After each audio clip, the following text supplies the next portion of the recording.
नमस्कार. नीतिस्पंदन या चॅनलमध्ये आपले सहर्ष स्वागत आहे. प्रत्येकाची इच्छा असते की आपल्या घरात सुख समृद्धी नांदावी आणि पैशांची कधीही कमतरता नसावी.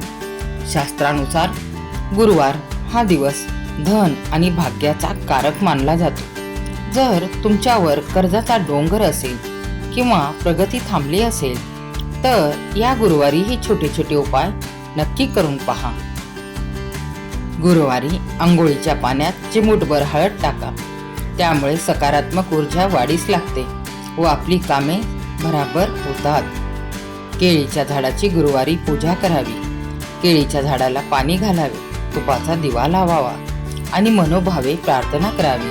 जीवनातील आर्थिक अडथळे दूर होतात. आपण गुरुवारच्या दिवशी पिवळे वस्त्र परिधान करावे. कपाळाला हळदीचा टिळा लावावा. त्याचप्रमाणे श्री विष्णुदेवांना देखील पिवळा चंदनाचा किंवा हळदीचा टिळा लावावा. हे अत्यंत शुभ मानले जाते. गुरुवारी पिवळ्या वस्तूंचे दान करणे अत्यंत शुभ मानले जाते.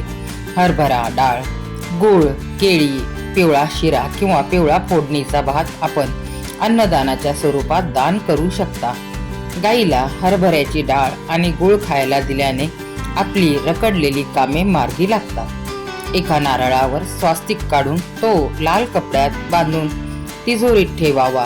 धनप्राप्तीचे मार्ग खुलतात. स्वास्तिक कुंकवाने देखील काढू शकता. घरामध्ये सतत चिडचिड होत असेल तर देव्हाऱ्यात पिवळ्या वस्त्रावर देव ठेवावे. पिवळा रंग हा सूर्यदेवांचा रंग असल्यामुळे देवघरात आणि घरात ऊर्जा निर्माण होऊन घरातील माणसांच्या स्वभावात परिवर्तन होते.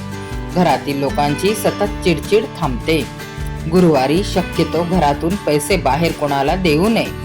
बिलिंगची कामे सुद्धा थांबवून दुसऱ्या दिवशी केली तरी चालतील.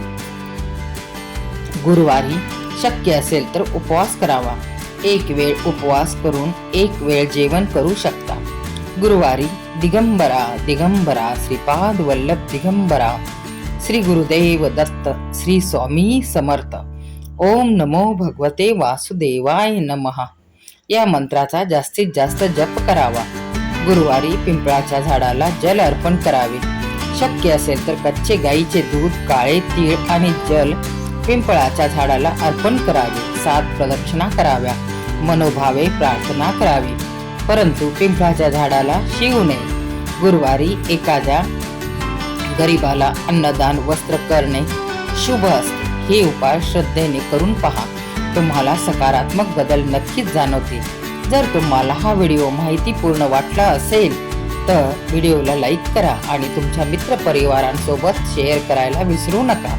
अशाच आध्यात्मिक आणि उपयुक्त माहितीसाठी आपल्या चॅनलला सबस्क्राईब करायला विसरू नका.